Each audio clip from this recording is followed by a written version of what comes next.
ಮನೆಯೇ ಮೊದಲ ಪಾಠಶಾಲೆ, ಜನನಿ ತಾನೇ ಮೊದಲ ಗುರುವು, ಜನನಿಯಿಂದ ಪಾಠ ಕಲಿತ ಜನರೇ ಧನ್ಯರು ಎಂಬ ಕವಿವಾಣಿಯಂತೆ ಹಿರಿಯರ ಅನುಭವ, ಗುರುಗಳ ಮಾರ್ಗದರ್ಶನ, ತಂದೆ ತಾಯಂದಿರ ಪ್ರೀತಿ ವಾತ್ಸಲ್ಯದ ಜೊತೆಗೆ ಮಗುವಿನ ಕಲಿಕಾ ಸಾಮರ್ಥ್ಯವನ್ನು ಅನಾವರಣಗೊಳಿಸುವ ಕಾರ್ಯಕ್ರಮವೇ ಮನೆಯೇ ಮೊದಲ ಪಾಠಶಾಲೆ. ತಪ್ಪದೆ ಕೇಳಿ ಪ್ರತಿ ಭಾನುವಾರ ಬೆಳಗ್ಗೆ 10:20 ಹಾಗೂ ಮರುಪ್ರಸಾರ ಸೋಮವಾರ ಮಧ್ಯಾಹ್ನ 3:40 ನಿಮ್ಮ ಜನಧ್ವನಿ ಬಾನುಲಿ ಕೇಂದ್ರದಿಂದ ಪ್ರಸಾರವಾಗಲಿದೆ.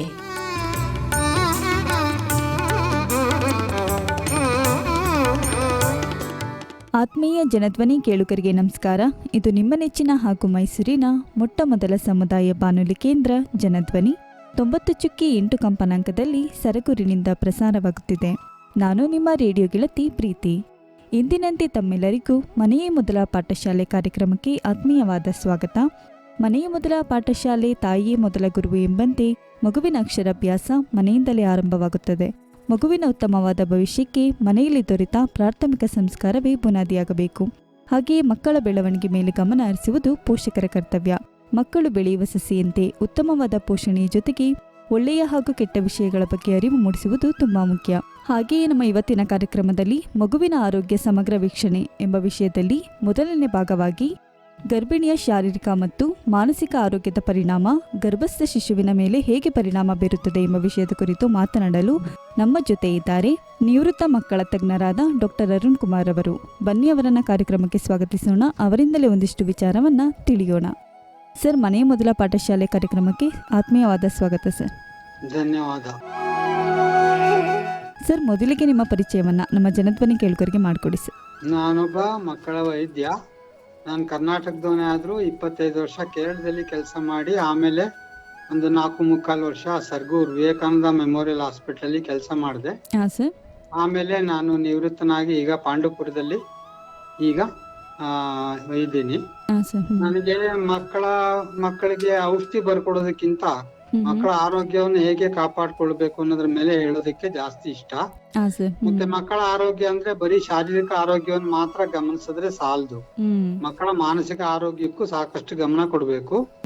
ಮಾನಸಿಕ ಆರೋಗ್ಯವನ್ನು ಕಾಪಾಡ್ಕೊಳ್ಬೇಕಂದ್ರೆ ಸ್ವಲ್ಪ ಆಧ್ಯಾತ್ಮಿಕ ಬೆಳವಣಿಗೆಗೂ ತಂದೆ ತಾಯಿಗಳು ಗಮನ ಕೊಡ್ಬೇಕು.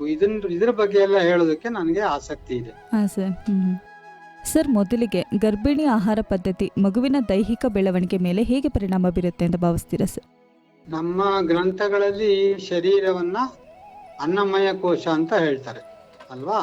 ಅಂದ್ರೆ ನಾವು ತಿನ್ನೋ ಆಹಾರದಿಂದಲೇ ಈ ಶರೀರ ಆಗೋದು. ಹೊಟ್ಟೆ ಒಳಗೆ ಬೆಳೀತಾ ಇರೋ ಮಗು ಆ ಹೆಂಗಸಿನ ಒಂದು ಶರೀರದ ಭಾಗ. ಆ ಮಗು ಬೇಕಾದ ಎಲ್ಲಾದು ಕೂಡ ತಾಯಿಯ ಶರೀರದಿಂದಲೇ ಬರಬೇಕು. ಪ್ರೋಟೀನ್ ಆಗ್ಲಿ, ಕಾರ್ಬೋಹೈಡ್ರೇಟ್ ಆಗ್ಲಿ, ಮತ್ತೆ ಫ್ಯಾಟ್ ಆಗ್ಲಿ, ವೈಟಮಿನ್ಸ್ ಮತ್ತೆ ಬೋನ್ ಎಲ್ಲ ಬೆಳಿಬೇಕಾದ್ರೆ ಕ್ಯಾಲ್ಸಿಯಂ ಬೇಕು, ಮ್ಯಾಗ್ನೀಷಿಯಂ ಬೇಕು. ಇದೆಲ್ಲ ತಾಯಿಯ ಶರೀರದಿಂದಲೇ ಬರಬೇಕು. ತಾಯಿ ಶರೀರನೇ ಮಗು ಬಾಡಿಲು ಹರಿಯೋದು ಅದೇ ರಕ್ತಾನೆ. ಆದ್ರಿಂದ ತಾಯಿಯ ಆಹಾರ ಸರಿಯಾಗಿಲ್ದೆ ಹೋದ್ರೆ ಮಗುವಿನ ಬೆಳವಣಿಗೆ ಒಳಗಡೆ ಸರಿಯಾಗಿ ಆಗ್ಲಿಕ್ಕೆ ಸಾಧ್ಯ ಇಲ್ಲ. ಇದರಿಂದ ಮಗುವಿನ ತೂಕ ಕಡಿಮೆ ಆಗ್ಬೋದು. ನಾವು ಸಾಮಾನ್ಯವಾಗಿ ಹುಟ್ಟಿದಾಗ 2.5 kg ಮಿನಿಮಮ್ ಇರಬೇಕು ಅಂತ ಹೇಳ್ತೀವಿ.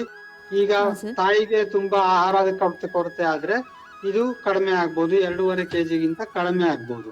ಅದಲ್ಲದೆ ಕೆಲವು ಬೇಕಾದ ವೈಟಮಿನ್ಸ್ ಮತ್ತೆ ಟ್ರೇಸ್ ಎಲಿಮೆಂಟ್ಸ್ ಎಲ್ಲ ಸಿಗದೆ ಹೋದ್ರೆ ಮಗುವಿನ ಒಂದು ಮೆದುಳಿನ ಬೆಳವಣಿಗೆ ಸರಿಯಾಗಿ ಆಗದೆ ಇರ್ಬೋದು. ಮತ್ತೆ ಕೆಲವು ವೈಟಮಿನ್ ಕೊರತೆಯಿಂದ ರೋಗಗಳು ಬರುತ್ತೆ. ಈಗ ಥೈಮಿನ್ ಅಂತ ಒಂದು ವೈಟಮಿನ್ ಇದೆ, ಅದು ಕಡಿಮೆ ಆದ್ರೆ ಬೆರಿ ಅಂತ ಒಂದು ರೋಗ ಬರುತ್ತೆ. ಆದ್ರಿಂದ ತಾಯಿಯ ಆಹಾರದ ಬಗ್ಗೆ ಸಾಕಷ್ಟು ಗಮನ ಕೊಡ್ಬೇಕು. ಅಂದ್ರೆ ಗರ್ಭಿಣಿ ಹೆಂಗಸಿನ ಆಹಾರದ ಬಗ್ಗೆ ಸಾಕಷ್ಟು ಪ್ರಾಮುಖ್ಯತೆ ಕೊಡ್ಬೇಕು. ಅವ್ರಿಗೆ ಒಂದು ಬ್ಯಾಲೆನ್ಸ್ಡ್ ಫುಡ್ ಅದನ್ನ ಕೊಡೋದಕ್ಕೆ ಬಹಳ ಇಂಪಾರ್ಟೆನ್ಸ್ ಕೊಡ್ಬೇಕು. ಹೌದು ಸರ್. ಗರ್ಭಿಣಿ ಆಹಾರ ಪದ್ಧತಿ ಎಷ್ಟೆಲ್ಲ ಮಗುವಿಗೆ ಹೆಲ್ಪ್ ಆಗುತ್ತೆ ಅನ್ನೋದ್ರ ಬಗ್ಗೆ ನಮ್ಗೆ ಸಾಕಷ್ಟು ವಿಷಯಗಳನ್ನ ಹೇಳ್ಕೊಟ್ರಿ. ಹಾಗೇನೆ ಸರ್, ಗರ್ಭಾವಸ್ಥೆಯಲ್ಲಿ ವ್ಯಾಯಾಮ ಅಥವಾ ಯೋಗದ ಪಾತ್ರವೇನಾಗಿರುತ್ತೆ ಸರ್? ಗರ್ಭಿಣಿ ಸ್ತ್ರೀಗಳು ವ್ಯಾಯಾಮ ಮಾಡ್ಬೇಕಾದ್ರೆ ಒಂದು ಸ್ವಲ್ಪ ಎಚ್ಚರಿಕೆ ವಹಿಸ್ಬೇಕಾಗತ್ತೆ. ಕೆಲವು ಯೋಗಾಸನಗಳನ್ನ ಗರ್ಭಿಣಿ ಸ್ತ್ರೀಗಳಿಗೆ ಅಂತಲೇ ರೆಕಮೆಂಡ್ ಮಾಡಿದ್ದಾರೆ. ಆದ್ರೆ ಇದನ್ನ ಮಾಡ್ಬೇಕಾದ್ರೆ ಒಂದ್ಸಲ ಇವ್ರನ್ನ ಡಾಕ್ಟರ್ನ ಕನ್ಸಲ್ಟ್ ಮಾಡ್ಬೇಕು.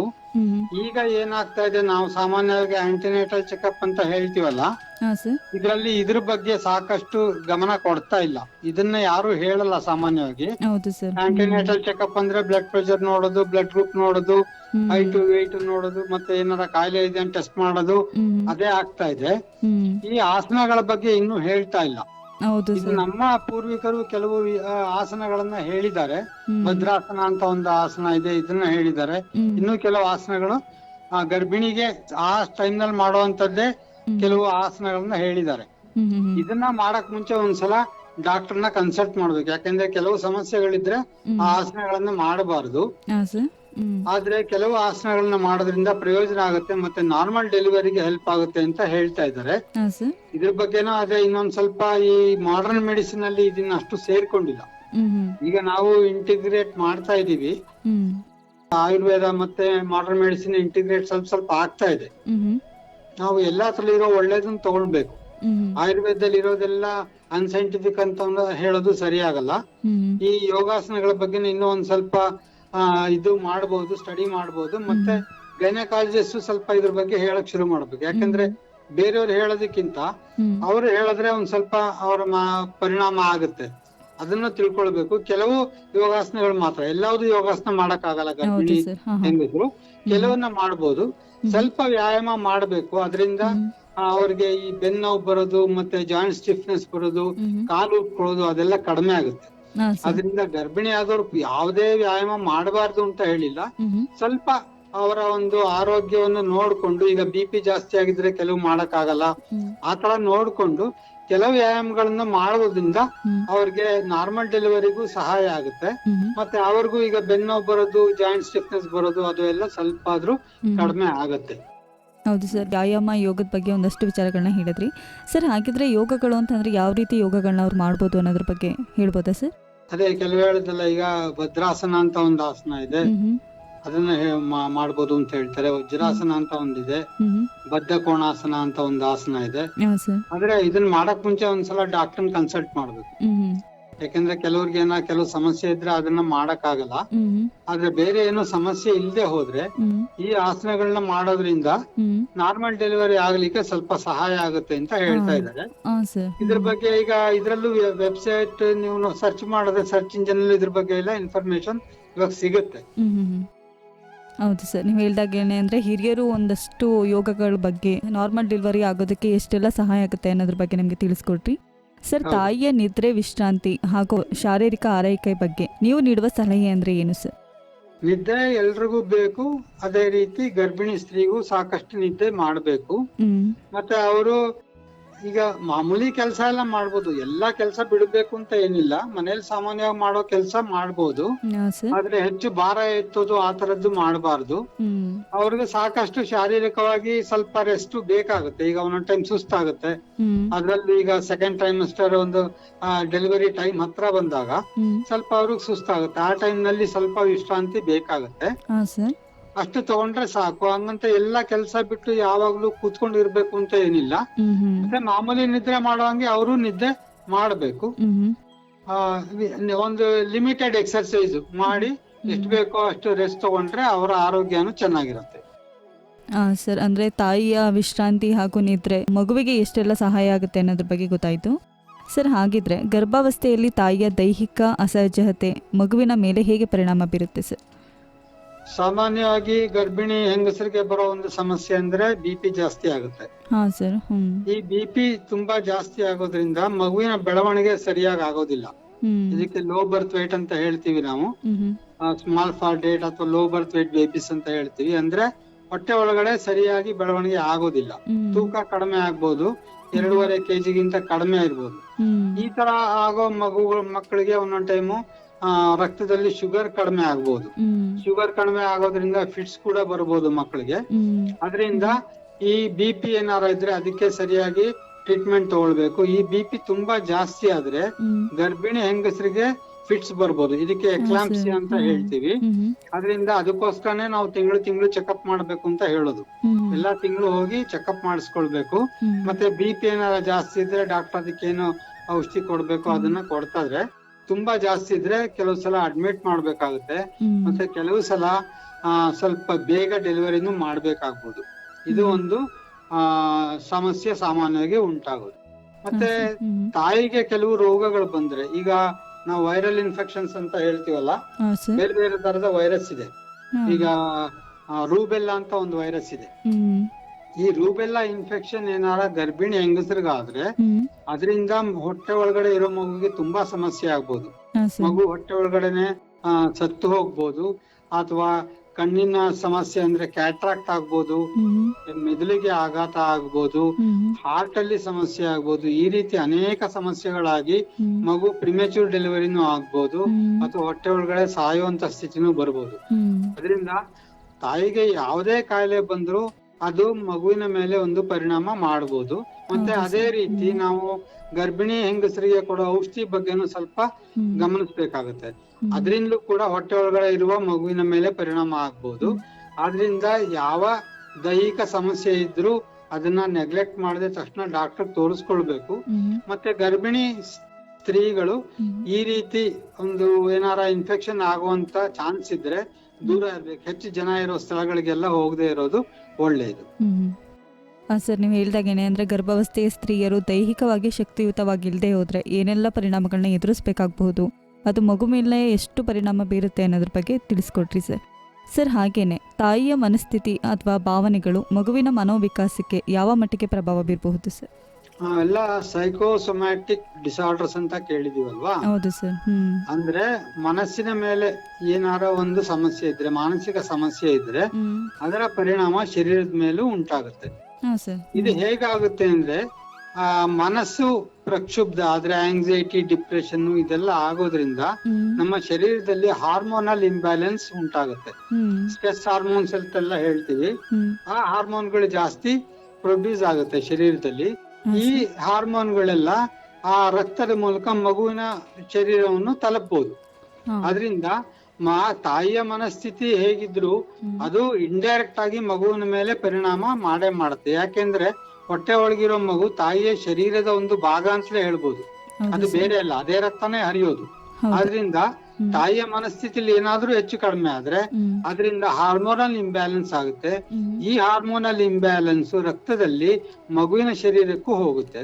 ಅದರಿಂದ ಮಗುವಿನ ಶರೀರದ ಮೇಲೂ ಒಂದು ದುಷ್ಪರಿಣಾಮ ಆಗುವಂತ ಸಾಧ್ಯತೆ ಇರುತ್ತೆ. ಸರ್, ಹಾಗಿದ್ರೆ ತಾಯಿಯ ಮನಸ್ಥಿತಿ ಹೇಗಿದ್ರೆ ಮಗುವಿನ ಆರೋಗ್ಯಕ್ಕೆ ಹೆಲ್ಪ್ ಆಗುತ್ತೆ ಅನ್ನೋದ್ರ ಬಗ್ಗೆ ಹೇಳ್ತೀರಾ ಸರ್? ಈಗ ಏನಾಗಿದೆ ಅಂದ್ರೆ, ಮೊದಲು ನಮ್ಮ ಒಂದು ದೇಶದಲ್ಲಿ ಗರ್ಭಿಣಿಗಳಿಗೆ ಒಂದು ಮನೆಯಲ್ಲೇ ಚೆನ್ನಾಗಿ ನೋಡ್ಕೊಳ್ತಾ ಇದ್ರು. ಈಗ ಒಂದು ಕೆಲವು ತಿಂಗಳಾದ್ಮೇಲೆ ತಾಯಿ ಮನೆ ಕಳ್ಸೋರು, ಅಲ್ಲಿ ಅವ್ರಿಗೆ ಸಾಕಷ್ಟು ರೆಸ್ಟ್ ಸಿಗ್ತಾ ಇತ್ತು.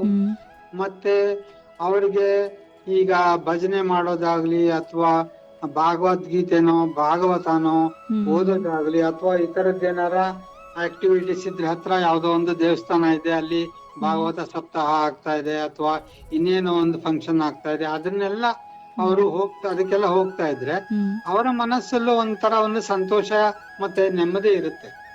ಇತ್ತೀಚೆಗೆ ಇದೆಲ್ಲ ಸ್ವಲ್ಪ ಕಡಿಮೆ ಆಗಿದೆ. ಅದರಿಂದ ಮಾನಸಿಕ ಸಮಸ್ಯೆಗಳು ಬರ್ತಾ ಬರ್ತಾ ಜಾಸ್ತಿ ಆಗ್ತಾ ಇದೆ. ಯಾಕೆಂದ್ರೆ ನಾವು ಆಧ್ಯಾತ್ಮಿಕ ಚಟುವಟಿಕೆಗಳಿಗೆ ನಾವು ಹೆಚ್ಚು ಗಮನ ಕೊಡ್ತಾ ಇಲ್ಲ. ಈಗ ಒಂದು ಸರಾಸರಿ ಮನುಷ್ಯರು ಏನ್ ಅನ್ಕೊಂಡಿದ್ದಾರೆ ಅಂದ್ರೆ, ಆಧ್ಯಾತ್ಮಿಕ ವಿಚಾರ ನಮಗೆ ಬೇಕಿಲ್ಲ, ಅದು ಅಪ್ರಸಕ್ತ ಅನ್ನೋ ಒಂದು ಮನೋಭಾವ ಬೆಳೆದ್ ಬಂದಿದೆ. ಮನುಷ್ಯ ಇವಾಗ ಏನಾಗಿದೆ ಅಂದ್ರೆ ಬರೀ ದುಡ್ಡು ಮಾಡೋದು ಅದೊಂದೇ ಯೋಚನೆ ಆಗ್ಬಿಟ್ಟಿದೆ. ಆಧ್ಯಾತ್ಮಿಕ ವಿಚಾರವನ್ನು ನಾವು ತುಂಬಾ ನಾವು ನಿರ್ಲಕ್ಷ್ಯ ಮಾಡ್ತಾ ಇದೀವಿ. ಇದು ಎಲ್ಲಾರ್ಗೂ ಪರಿಣಾಮ ಆಗುತ್ತೆ. ಅದೇ ರೀತಿ ಗರ್ಭಿಣಿ ಹೆಂಗಸರ ಮೇಲೂ ಖಂಡಿತವಾಗೂ ಇದು ಪರಿಣಾಮ ಆಗುತ್ತೆ. ಅದೇ ರೀತಿ ಹೊಟ್ಟೆಲ್ ಬೆಳೀತಾ ಇರೋ ಮಗು ಮೇಲೂ ಖಂಡಿತ ಅದರ ಮೇಲೆ ಪರಿಣಾಮ ಆಗುತ್ತೆ. ಆದ್ರಿಂದ ಗರ್ಭಿಣಿ ಆದಾಗ ಆದಷ್ಟು ಈ ರೀತಿ ಚಟುವಟಿಕೆಗಳಲ್ಲಿ ಭಾಗವಹಿಸ್ಬೇಕು. ಭಜನೆ ಮಾಡೋದು ಸುಲಭ, ಮತ್ತೆ ಜಪ ಮಾಡ್ಬೋದಲ್ಲ, ಜಪ ಮಾಡೋದಕ್ಕೆ ಏನ್ ಕಷ್ಟ ಇಲ್ಲ. ಭಗವದ್ಗೀತೆ ಓದೋದು ಎಲ್ರಿಗೂ ಆಗದೆ ಇರ್ಬೋದು, ಏನು ಓದಕ್ಕಾಗದೆ ಜಪ ಮಾಡ್ಬೋದು. ಇದರಿಂದಲೂ ಕೂಡ ಸಾಕಷ್ಟು ಮನಸ್ಸಿಗೆ ಒಂದು ನೆಮ್ಮದಿ ಸಿಗುತ್ತೆ. ಮತ್ತೆ ನಮ್ಮ ಶಾಸ್ತ್ರೀಯ ಸಂಗೀತ ಕೇಳ್ಬೋದು. ಶಾಸ್ತ್ರೀಯ ಸಂಗೀತ ಈಗ ಬೇಕಾದಷ್ಟು ನಮ್ಗೆ ಯೂಟ್ಯೂಬ್ ಅಲ್ಲೂ ಸಿಗುತ್ತೆ, ಮತ್ತೆ ಇನ್ನೂ ಬೇರೆ ಯಾವ ತರ ಸಿಡಿನೋ ಆ ತರ ಅದ್ರಲ್ಲೂ ಸಿಗುತ್ತೆ, ರೇಡಿಯೋದಲ್ಲೂ ಬರ್ತಾ ಇರುತ್ತೆ. ಇದನ್ನ ಎಷ್ಟು ಕೇಳಿದ್ರು ಕೂಡ ಅದರಿಂದ ಮನಸ್ಸಿಗೆ ನೆಮ್ಮದಿ ಬರುತ್ತೆ. ಅದೇ ರೀತಿ ವೇದಿಕ್ ಚಾಂಟ್ಸ್, ಈಗ ಇದ್ರ ಬಗ್ಗೆ ಎಲ್ಲ ಸುಮಾರು ರಿಸರ್ಚ್ ಮಾಡ್ತಾ ಇದ್ದಾರೆ. ಬೇರೆ ಬೇರೆ ದೇಶಗಳಲ್ಲಿ ವೇದಿಕ್ ಚಾಂಟ್ಸ್ ನಾವು ಕೇಳೋದ್ರಿಂದ ಏನೇನು ಪ್ರಯೋಜನ ಆಗುತ್ತೆ ಅಂತ ತುಂಬಾ ರಿಸರ್ಚ್ ಆಗ್ತಾ ಇದೆ. ಹೌದಾ ಸರ್? ಆದ್ರೆ ನಮ್ ದೇಶದಲ್ಲೇ ಜನಗಳಿಗೆ ಇದ್ರ ಬಗ್ಗೆ ಅಷ್ಟೊಂದು ಒಂದು ಗೌರವ ಇಲ್ಲ. ಹೌದು ಸರ್. ಇದೆಲ್ಲ ಏನೋ ಕೆಲ್ಸಕ್ ಬಾರೋ ಶ್ಲೋಕ ಅಂತ ನಾವು ತುಂಬಾ ಜನ ಅನ್ಕೊಂಡಿದ್ದಾರೆ ನಮ್ ಹೌದು ದೇಶದಲ್ಲಿ. ಸರ್. ಆದ್ರೆ ಬೇರೆ ಬೇರೆ ದೇಶಗಳಲ್ಲಿ ಇದರ ಒಂದು ಪ್ರಭಾವ ಎಷ್ಟಿದೆ ಅಂತ ಚೆನ್ನಾಗಿ ಈಗ ಸ್ಟಡಿ ಮಾಡ್ತಾ ಇದ್ದಾರೆ. ಫಿಸಿಕ್ಸ್ ಅಲ್ಲಿ ಇದಕ್ಕೆ ಒಂದು ಸಪರೇಟ್ ಬ್ರಾಂಚ್ ಇದೆ, ಸಿಮ್ಯಾಟಿಕ್ಸ್ ಅಂತ ಹೇಳ್ತಾ ಇದ್ದಾರೆ. ಹೌದು ಸರ್. ಅಂದ್ರೆ ವೈಬ್ರೇಷನ್, ಸ್ಪಂದನಗಳಿಂದ ಯಾವ ರೀತಿ ಪರಿಣಾಮ ಆಗುತ್ತೆ, ಅದು ನಿರ್ಜೀವ ವಸ್ತುಗಳ ಮೇಲೂ ಪರಿಣಾಮ ಆಗುತ್ತೆ ಮತ್ತು ಜೀವಿಗಳ ಮೇಲೂ ಪರಿಣಾಮ ಆಗುತ್ತೆ. ಇದ್ರ ಬಗ್ಗೆ ಎಲ್ಲ ಬೇಕಾದಷ್ಟು ರಿಸರ್ಚ್ ಮಾಡ್ತಾ ಇದ್ದಾರೆ. ಹಾ ಸರ್. ನಮ್ಮ ಶರೀರದಲ್ಲಿ 60% ನೀರಿದೆ. ಹಾ ಸರ್. ಈಗ ಜಪಾನ್ನೆಲ್ಲ ಒಬ್ರು ಸೈಂಟಿಸ್ಟ್ ನೀರಿನ ಮೇಲೆ ತುಂಬಾ ಎಕ್ಸ್ಪೆರಿಮೆಂಟ್ ಮಾಡಿದ್ದಾರೆ. ಅಂದ್ರೆ ನೀರನ್ನ ಬೇರೆ ಬೇರೆ ವೈಬ್ರೇಷನ್ಗೆ ಎಕ್ಸ್ಪೋಸ್ ಮಾಡಿ ಅದರ ಒಂದು ಸ್ಟ್ರಕ್ಚರ್ ಯಾವ ತರ ಚೇಂಜ್ ಆಗುತ್ತೆ, ಒಂದು ಕ್ರಿಸ್ಟಲ್ ಅದನ್ನ ಫ್ರೀಸ್ ಮಾಡಿದ್ರೆ ಕ್ರಿಸ್ಟಲಿನ್ ಸ್ಟ್ರಕ್ಚರ್ ಹೆಂಗಿರುತ್ತೆ ಅದನ್ನೆಲ್ಲ ಸ್ಟಡಿ ಮಾಡಿದ್ದಾರೆ. ಇದ್ರ ಬಗ್ಗೆ ಎಲ್ಲ ತುಂಬಾ ರಿಸರ್ಚ್ ಆಗಿದೆ. ಅದರಿಂದ ನಾವು ಆದಷ್ಟು ಈ ರೀತಿ ಸ್ವಲ್ಪ ಆಧ್ಯಾತ್ಮಿಕ ಚಟುವಟಿಕೆಗಳನ್ನ ಗರ್ಭಿಣಿಗಳು, ಹೆಂಗಸರು ಅದ್ರಲ್ಲೂ ಅವ್ರು ಎಷ್ಟು ಮಾಡಿದ್ರು ಅಷ್ಟು ಒಳ್ಳೇದು. ನಾವೆಲ್ಲ ಕೇಳಿದೀವಲ್ವಾ, ಈಗ ಅಭಿಮನ್ಯು ಹೊಟ್ಟೆಲಿದ್ದಾಗಲೇ ಇದನ್ನ ಚಕ್ರವ್ಯೂಹದ ಬಗ್ಗೆ ಕೇಳಿದ್ದ ಅಂತ. ಇದೆಲ್ಲ ಸುಮ್ನೆ ಇದೆಲ್ಲ ಕಥೆಗಳಲ್ಲ ಇದು. ಹೌದು ಸರ್. ಕೇರಳದಲ್ಲಿ ಸ್ವಾತಿ ತಿರುನಾಳ್ ಅಂತ ಒಬ್ರು ದೊಡ್ಡ ಮ್ಯೂಸಿಷಿಯನ್ ಇದ್ದಾರೆ. ಅವ್ರ ರಾಜರು ಹಂಗೆ ಒಳ್ಳೆ ಅವರು ಸಂಗೀತಗಾರರು, ಅವರು ತುಂಬಾ ರಚನೆಗಳನ್ನು ಮಾಡಿದ್ದಾರೆ. ಅವರ ತಾಯಿ ಇವರು ಹೊಟ್ಟೆನಲ್ಲಿದ್ದಾಗ ಯಾವಾಗ್ಲೂ ಸಂಗೀತ ಕೇಳ್ತಾ ಇದ್ರಂತೆ. ಆಮೇಲೆ ಅವರು ದೊಡ್ಡ ಸಂಗೀತಗಾರರಾದ್ರು. ಸ್ವಾತಿ ತಿರುನಾಳ್ ಅಂತ ತುಂಬಾ ಫೇಮಸ್ ಅವರು. ಅವ್ರದ್ದು ಕೃತಿಗಳು ಬೇಕಾದಷ್ಟಿದೆ, ಹಾಡ್ತಾರೆ ಸಂಗೀತಗಾರರು. ಅದರಿಂದ ನಾವು ಈ ಚಟುವಟಿಕೆಗಳಿಗೆ ಎಷ್ಟು ಪ್ರಾಮುಖ್ಯತೆ ಕೊಡ್ತೀವೋ ಅಷ್ಟು ಒಳ್ಳೇದಾಗುತ್ತೆ. ಡೈಲಿ ಚಾನ್ಸ್ ಕೇಳೋದಾಗ್ಬೋದು, ಅಥವಾ ಶಾಸ್ತ್ರೀಯ ಸಂಗೀತ ಅಥವಾ ಭಜನೆಗಳು ಬೇಕಾದಷ್ಟು ಇದೆಯಲ್ಲ. ನಾವು ಯೂಟ್ಯೂಬ್ ಅಲ್ಲಿ ಹುಡುಕರು ಸಿಗುತ್ತೆ, ಬೇಕಾದಷ್ಟು ಭಜನೆ ಇದೆ. ಪ್ರತಿ ದಿವಸ ಒಂದು ಸ್ವಲ್ಪ ಹೊತ್ತಾದ್ರು, 1-2 ಗಂಟೆ ಅಥವಾ ಅಟ್ಲೀಸ್ಟ್ 1 ಗಂಟೆ ಆದ್ರೂ ಇದನ್ನೆಲ್ಲ ಕೇಳ್ತಾ ಇದ್ರೆ ಅದರಿಂದ ತಾಯಿಯ ಮಾನಸಿಕ ಆರೋಗ್ಯ ತುಂಬಾನೇ ಸುಧಾರಿಸುತ್ತೆ. ಹೌದು ಸರ್. ಮಾನಸಿಕ ಆರೋಗ್ಯ ಎಷ್ಟು ಚೆನ್ನಾಗಿದ್ರು ಅದರಿಂದ ಶಾರೀರಿಕ ಆರೋಗ್ಯನು ಸುಧಾರಿಸುತ್ತೆ, ಮತ್ತೆ ಹೊಟ್ಟೆ ಒಳಗಿರೋ ಮಗುವಿನ ಬೆಳವಣಿಗೆನು ತುಂಬಾ ಚೆನ್ನಾಗ್ ಆಗುತ್ತೆ. ಗರ್ಭಿಣಿ ಸ್ತ್ರೀಯರು ಆಧ್ಯಾತ್ಮಿಕದ ಕಡೆ ತುಂಬಾ ಒಲವನ್ನ ನೀಡಿದ್ರೆ ಅದು ಮಗುವಿನ ಮೇಲೆ ತುಂಬಾ ಹೆಚ್ಚಾಗಿ ಪರಿಣಾಮ ಬೀರುತ್ತೆ ಸರ್. ಹಾಗೇನೆ ಗರ್ಭಿಣಿ ತಾಯಿಯ ಒತ್ತಡ ಅಥವಾ ಆತಂಕದಿಂದ ದೂರವಿರಲು ಯಾವ ಕ್ರಮಗಳನ್ನ ಅನುಸರಿಸಬಹುದು ಅಂತ ಹೇಳ್ತೀರಾ ಸರ್? ಈಗ ಮೊದ್ಲೇ ಹೇಳ್ದಂಗೆ ಅವರು ಜಪ ಮಾಡೋದಾಗ್ಲಿ, ಭಜನೆ ಕೇಳೋದಾಗ್ಲಿ ಅಥವಾ ಶಾಸ್ತ್ರೀಯ ಸಂಗೀತ ಕೇಳೋದಾಗ್ಲಿ, ಇದನ್ನೆಲ್ಲ ಮಾಡೋದ್ರಿಂದ ಖಂಡಿತವಾಗೂ ಮಾನಸಿಕ ಒತ್ತಡ ಕಡಿಮೆ ಆಗುತ್ತೆ, ಆತಂಕನೂ ಕಡಿಮೆ ಆಗುತ್ತೆ. ಮತ್ತೆ ಅವ್ರಿಗೆ ಇನ್ನೇನಾರ ಇಂಟ್ರೆಸ್ಟ್ ಇದ್ರೆ, ಈಗ ಕೆಲವರಿಗೆ ಏನೇನೋ ಒಂದು ಬೇರೆ ಆಸಕ್ತಿಗಳಿರುತ್ತೆ, ಅದನ್ನ ಮಾಡೋದ್ರಿಂದ ಸ್ಟ್ರೆಸ್ ಖಂಡಿತ ಕಡಿಮೆ ಆಗುತ್ತೆ. ಎಂಬ್ರಾಯ್ಡ್ರಿ ಕೆಲವ್ರಿಗೆ ಇಷ್ಟ ಇರುತ್ತೆ, ಟೈಲರಿಂಗ್ ಕೆಲವ್ರಿಗೆ ಇಷ್ಟ ಇರುತ್ತೆ, ಮತ್ತೆ ಕೆಲವ್ರಿಗೆ ಕವನ ಬರೆಯೋದು, ಕಥೆ ಬರೆಯೋದು, ಈ ತರ ಬೇರೆ ಬೇರೆ ಚಟುವಟಿಕೆಗಳಲ್ಲಿ ಅವ್ರು ಸ್ವಲ್ಪ ಅವ್ರನ್ನ ಕೊಂಡಿದ್ರೆ ಅದರಿಂದಲೂ ಕೂಡ ಮನಸ್ಸಿನ ಮೇಲೆ ಒಳ್ಳೆ ಪರಿಣಾಮ ಆಗುತ್ತೆ. ಮತ್ತೆ ಯಾವಾಗ್ಲೂ ಇವರು ಗರ್ಭಿಣಿ ಸ್ತ್ರೀಗಳು ಅದರಲ್ಲೂ ಈ ವೈಲೆನ್ಸ್ ಅದೆಲ್ಲ ಇರೋ ಮೂವೀಸ್ ನೋಡೋದು, ಮತ್ತೆ ಈ ಕೆಲವು ಸೀರಿಯಲ್ ಗಳಲ್ಲಿ ವಿಪರೀತ ಅಳೋದು ಅದೆಲ್ಲ ತೋರಿಸ್ತಾರೆ. ನಿಮ್ಗೂ ಗೊತ್ತಿದೆ, ಸೀರಿಯಲ್ ಗಳಲ್ಲಿ ಎಷ್ಟೋ ಸಲ ಬರೀ ಅಳೋದೇ ಇರುತ್ತೆ. ಅರ್ಧ ಗಂಟೆ ಸೀರಿಯಲ್ ಅಲ್ಲಿ 15 ನಿಮಿಷ 20 ನಿಮಿಷ ಅಳೋದಿರುತ್ತೆ. ದಯವಿಟ್ಟು ಈ ತರ ಸೀರಿಯಲ್ ಗಳು ನೋಡ್ಬೇಡಿ. ಮತ್ತೆ ಏನಾರ ತುಂಬಾ ವೈಲೆನ್ಸ್, ಹೊಡೆದಾಟ, ಕೊಲೆ ಈ ತರ ಇರೋ ಸಿನಿಮಾಗಳನ್ನ ಅದನ್ನೆಲ್ಲ ನೋಡೋದನ್ನ ನಿಲ್ಲಿಸ್ಬೇಕು. ಇದರಿಂದ ಮಗುವಿನ ತಾಯಿಯ ಒಂದು ಗರ್ಭಿಣಿ ಹೆಂಗಸಿನ ಮನಸ್ಸಿನ ಮೇಲೆ ಒಳ್ಳೆ ಪರಿಣಾಮ ಉಂಟಾಗುತ್ತೆ ಸರ್. ಹಾಗೇನೆ ಕುಟುಂಬದ ಸದಸ್ಯರು ತಾಯಿಗೆ ಮಾನಸಿಕ ಬೆಂಬಲ ನೀಡುವಲ್ಲಿ ಯಾವ ರೀತಿ ಪಾತ್ರ ವಹಿಸಬಹುದು ಅಂತ ಹೇಳ್ತೀರಾ ಸರ್? ಮೊದ್ಲೆಲ್ಲ ಒಬ್ರು ಗರ್ಭಿಣಿ ಆದ್ರೆ ಎಷ್ಟೋ ತಿಂಗಳಾದ್ಮೇಲೆ ತಾಯಿ ಮನೆಗೆ ಹೋಗ್ತಾ ಇದ್ರು. ತಾಯಿ ಮನೆಗೆ ಹೋದ್ರೆ ಅವರು ಸಾಕಷ್ಟು ರೆಸ್ಟ್ ಅದರಲ್ಲಿ ಸಿಗ್ತಾ ಇತ್ತು. ಈಗ ಎಲ್ಲ ಸ್ವಲ್ಪ ಎಲ್ಲ ಚೇಂಜ್ ಆಗಿದೆ. ನಮ್ಮ ಒಂದು ಕಸ್ಟಮ್ಸ್ ಎಲ್ಲ ಇವಾಗ ಸ್ವಲ್ಪ ಚೇಂಜ್ ಆಗಿದೆ. ಆದ್ರೆ ಇರೋದ್ರಲ್ಲೇ ಈಗ ಅವರು ಅದ್ರಲ್ಲೂ ಹೆಂಗಸರು ಕೆಲ್ಸಕ್ಕೆ ಹೋಗ್ತಾ ಇದ್ರೆ ಅವ್ರು ಖಂಡಿತ ಒಂದ್ ಸ್ವಲ್ಪ ಸಪೋರ್ಟ್ ಬೇಕಾಗುತ್ತೆ. ಮನೆಯಲ್ಲಿ ಅವರ ಅತ್ತೆ ಮಾವ ಇದ್ರೆ ಅವರು ಅಥವಾ ಅವರ ತಂದೆ ತಾಯಿ ಯಾರಿರ್ತಾರೆ ಅವರು ಮನೆ ಕೆಲಸದ ಬಗ್ಗೆ ಸ್ವಲ್ಪ ಸಹಾಯ ಮಾಡ್ಬೇಕಾಗುತ್ತೆ. ಅವ್ರು ಕೆಲ್ಸಕ್ಕೆ ಹೋಗ್ತಾ ಇದ್ರೆ ಅದ್ರ ಒತ್ತಡನೂ ಇರುತ್ತೆ ಸ್ವಲ್ಪ. ಏನೇ ಕೆಲಸ ಆದ್ರೂ ಅದ್ರದ್ದು ಸ್ವಲ್ಪ ಒತ್ತಡ ಇರುತ್ತೆ. ಆದ್ರಿಂದ ಒಂದ್ ಸ್ವಲ್ಪ ಅವ್ರನ್ನ ಮಾತಾಡ್ಸಿ ಅವ್ರಿಗೆ ಏನ್ ಸ್ಟ್ರೆಸ್ ಇದೆ ಅಂತ ತಿಳ್ಕೊಂಡು ಒಂದು ಒಳ್ಳೆ ಮಾತಾಡಿದ್ರೆ ಅದರಿಂದಲೂ ಕೂಡ ಅವರ ಒಂದು ಮಾನಸಿಕ ಸಮಸ್ಯೆ ಕಡಿಮೆ ಆಗುತ್ತೆ. ಮತ್ತೆ ಅವ್ರಿಗೆ ಮನೆ ಕೆಲಸದಲ್ಲಿ ಎಷ್ಟು ಸಹಾಯ ಬೇಕೋ ಅದನ್ನ ಬೇರೆಯವ್ರು ಮಾಡ್ಲೇಬೇಕು. ಯಾಕಂದ್ರೆ ಎಲ್ಲಾ ಕೆಲ್ಸನೂ ಮಾಡ್ಲಿಕ್ಕೆ ಆಗಲ್ಲ ಗರ್ಭಿಣಿ ಸ್ತ್ರೀಗಳಿಗೆ. ಸ್ವಲ್ಪನಾದ್ರೂ ಬೇರೆಯವ್ರ ಒಂದ್ ಜವಾಬ್ದಾರಿ ತಗೊಳ್ಬೇಕಾಗುತ್ತೆ. ಅದ್ರಲ್ಲೂ ಕೆಲ್ಸಕ್ಕೆ ಹೋಗೋರಾದ್ರೆ ಅವರ ಗಂಡಂದ್ರು ಕೂಡ ಜಾಸ್ತಿ ಈ ಕಡೆಗೆ ಒಂದ್ ಸ್ವಲ್ಪ ಗಮನ ಕೊಡ್ಲೇಬೇಕಾಗುತ್ತೆ. ಹೌದು ಸರ್. ಗರ್ಭಾವಸ್ಥೆ ಸ್ತ್ರೀಯರಿಗೆ ಕುಟುಂಬದ ಸಹಕಾರ ತುಂಬ ಮುಖ್ಯ ಆಗುತ್ತೆ ಈ ವಿಷಯವಾಗಿ ಅಂತ ಹೇಳಿದ್ರಿ. ಸರ್, ಗರ್ಭಾವಸ್ಥೆ ಸಮಯದಲ್ಲಿ ಸಂತೋಷ, ಧೈರ್ಯ ಮತ್ತು ಆತ್ಮವಿಶ್ವಾಸವನ್ನು ಕಾಪಾಡ್ಕೊಳ್ಳೋದು ಹೇಗೆ ಸರ್? ಅದು ಎಷ್ಟು ಮುಖ್ಯ ಆಗುತ್ತೆ ಅನ್ನೋದ್ರ ಬಗ್ಗೆ ತಿಳಿಸ್ಕೊಡಿ. ನಾವು ಆದಷ್ಟು ಈ ನೆಗೆಟಿವ್ ಥಿಂಕಿಂಗ್ ಇಂದ ಬಿಡುಗಡೆ ಆಗ್ಬೇಕು. ಹೌದು ಸರ್. ಕೆಲವರಿಗೆ ಈಗ ಮೊದಲನೇ ಮಗುಗೆ ಏನೋ ಆಗಿ ಸತ್ತೋಯ್ತು ಅಂತ ಇಟ್ಕೊಳ್ಳಿ, ಕೆಲವರು ಅದನ್ನೇ ಯೋಚನೆ ಮಾಡ್ತಾ ಇರ್ತಾರೆ. ಒಂದ್ಸಲ ಆದ್ರೆ ಅದು ಮತ್ತೆ ಮತ್ತೆ ಆಗ್ಬೇಕು ಅಂತ ಏನಿಲ್ಲ. ಅದರಿಂದ ಈ ನಕಾರಾತ್ಮಕ ವಿಷಯಗಳನ್ನ ನಾವು ದೂರ ಇಡಬೇಕು ಮನಸ್ಸಿನಿಂದ. ಮತ್ತೆ ನಾನು ಹೇಳ್ದಂಗೆ ಈ ಆಧ್ಯಾತ್ಮಿಕ ಚಟುವಟಿಕೆಗಳಲ್ಲಿ ಎಷ್ಟು ಅವರನ್ನ ಇಟ್ಕೊಂಡ್ರು ಅಷ್ಟು ಅವ್ರಿಗೆ ಸಂತೋಷ, ಧೈರ್ಯ ಸಿಗತ್ತೆ. ಮತ್ತೆ ನಮ್ಮ ಒಂದು ದೊಡ್ಡ ದೊಡ್ಡ ವ್ಯಕ್ತಿಗಳ ಬಗ್ಗೆ ಒಂದ್ ಸ್ವಲ್ಪ ತಿಳ್ಕೊಳ್ಳೋ ಪ್ರಯತ್ನ ಮಾಡ್ಬೋದು. ನಮಗೂ ಅಂತ ಒಂದ್ ಮಗು ಆದ್ರೆ ಎಷ್ಟು ಚೆನ್ನಾಗಿರುತ್ತೆ ಅಂತ ಆ ತರಾನು ಯೋಚನೆ ಮಾಡ್ಬೇಕು.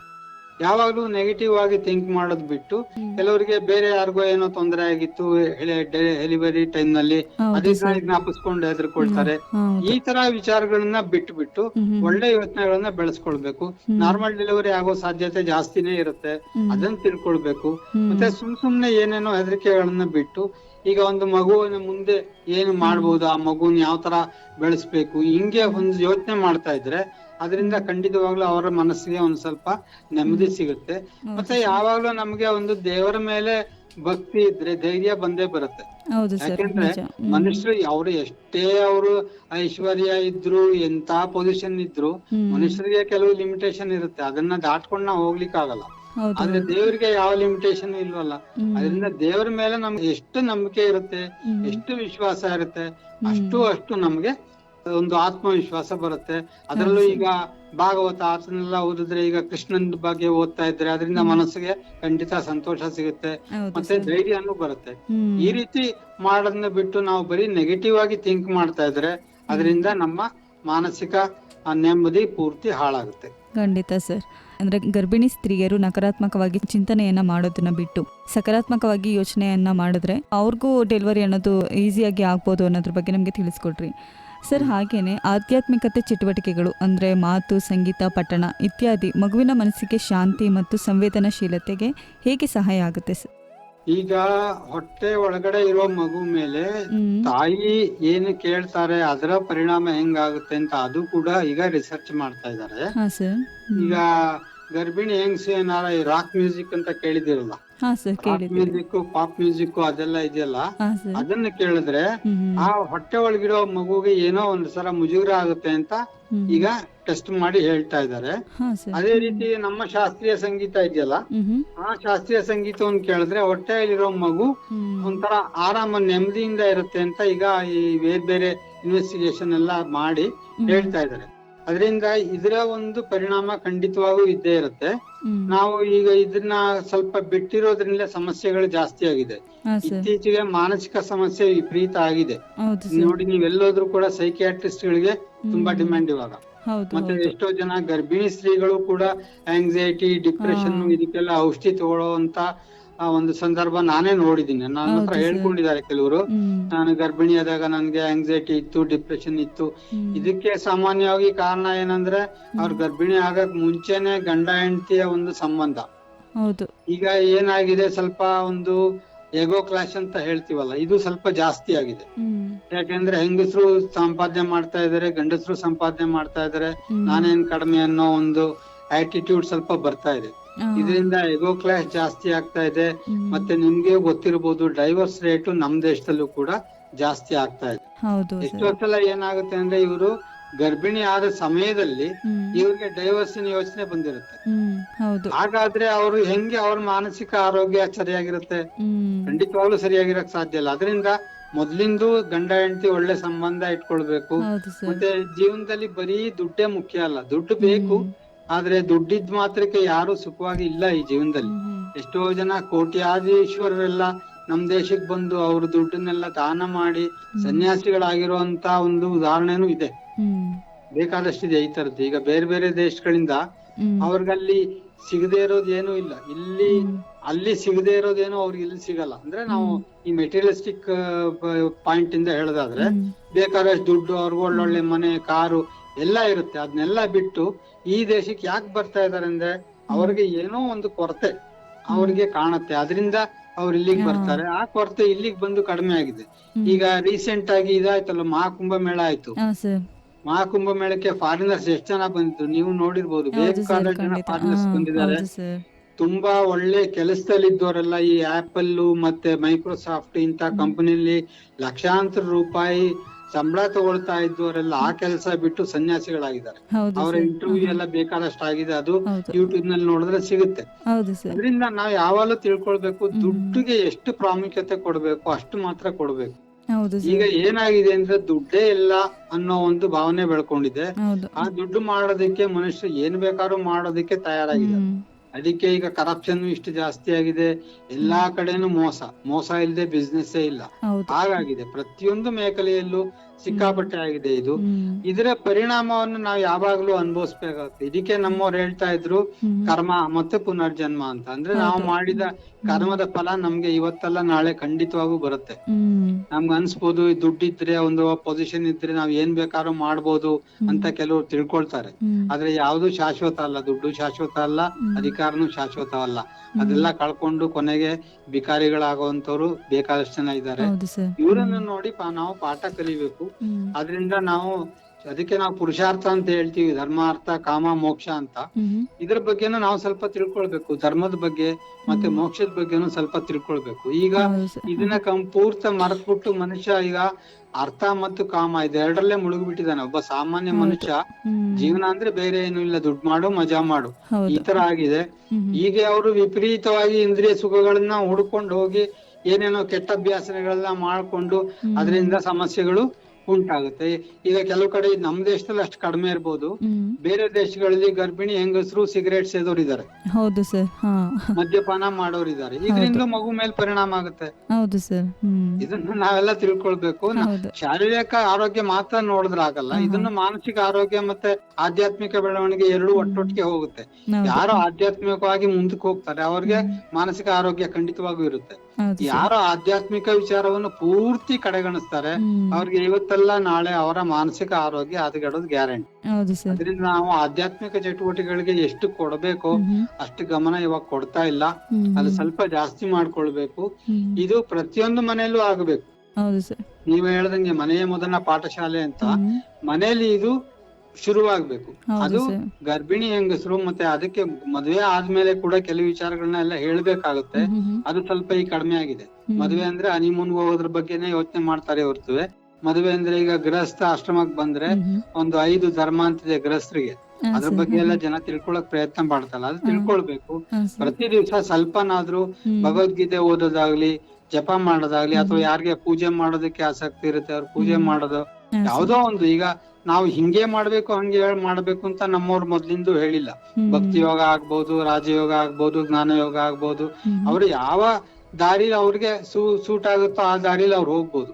ಆದ್ರೆ ಯಾವ್ದೋ ಒಂದು ರೀತಿಯಲ್ಲಿ ಸ್ವಲ್ಪನಾದ್ರೂ ಆಧ್ಯಾತ್ಮಿಕ ಚಟುವಟಿಕೆಯನ್ನು ಎಲ್ಲರೂ ಇಟ್ಕೊಳ್ಬೇಕು. ಇದು ಗರ್ಭಿಣಿ ಸ್ತ್ರೀಗಳು ಇಟ್ಕೊಳ್ಳೋದಂತೂ ತುಂಬಾ ಮುಖ್ಯ. ಇದರಿಂದ ನಮ್ಗೆ ಏನಾಗುತ್ತೆ ಅಂದ್ರೆ ಮುಂದಿನ ಪೀಳಿಗೆ, ಈಗ ಹುಟ್ಟೋ ಮಕ್ಕಳು ಚೆನ್ನಾಗಿದ್ರೆ ಅವರು ಆರೋಗ್ಯ ಮಾನಸಿಕವಾಗಿ ಶಾರೀರಿಕವಾಗಿ ಚೆನ್ನಾಗಿದ್ರೆ ಅವರೆಲ್ಲ ಬೆಳೆದು ಒಳ್ಳೆ ಪ್ರಜೆಗಳಾಗ್ತಾರೆ. ಅವರು ಸತ್ಪ್ರಜೆಗಳಾದ್ರೆ ಒಂದು ಒಳ್ಳೆ ಸಮಾಜ ಆಗುತ್ತೆ, ಮತ್ತೆ ಒಂದು ಒಳ್ಳೆ ದೇಶನೂ ಆಗುತ್ತೆ.